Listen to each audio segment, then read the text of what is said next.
મિત્રો, હવે આપણે જાણશું કે પ્રયોગ પદ્ધતિ વિશે મેળવેલું સૈદ્ધાંતિક જ્ઞાન આપણા વર્ગખંડના વિનિયોગમાં આપણને કેવી રીતે ઉપયોગી થઈ શકે છે. પ્રયોગ પદ્ધતિનો વર્ગખંડમાં વિનિયોગ આ મુજબ કરી શકાય. અસરકારક અધ્યાપન પદ્ધતિની પસંદગી કરવા. શિક્ષક કોઈ એક મુદ્દાને વિવિધ પદ્ધતિ દ્વારા વિદ્યાર્થીઓ સમક્ષ ભણાવી શકે અને એ દરેક પદ્ધતિમાંથી કઈ પદ્ધતિ સૌથી અસરકારક રહી તેના વિશેનો પ્રયોગ હાથ ધરી શકે. આમ કરી ચોક્કસ અસરકારક પદ્ધતિ પસંદ કરી શકે. વિદ્યાર્થીઓના મૂલ્યાંકનની વિવિધ રીતોમાંથી અસરકારક રીતની પસંદગી કરી શકાય. મૂલ્યાંકનની જુદી જુદી રીત હોઈ શકે, જેમ કે મૌખિક પરીક્ષા, લેખિત પરીક્ષા, બહુવિકલ્પવાળી પરીક્ષા અથવા તો કોઈ ક્રિયા દ્વારા પરીક્ષા. તો આવી જુદી જુદી મૂલ્યાંકન રીતો પૈકીની કઈ રીત સૌથી સારી ગણાય તે વિશે પ્રયોગ હાથ ધરી અને તેમાંથી અસરકારક રીત પસંદ કરી શકે.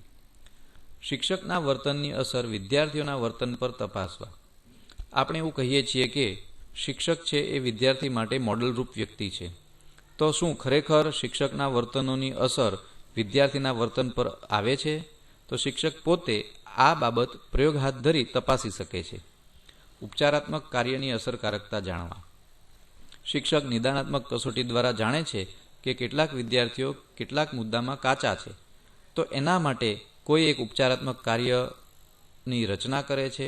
ત્યારબાદ એ ઉપચારાત્મક કાર્યની કેટલી અસર આવી તે જાણવા પણ પ્રયોગ હાથ ધરી શકાય. અને ક્રિયાત્મક સંશોધન હાથ ધરવામાં પ્રયોગ પદ્ધતિ ઉપયોગી થઈ શકે છે.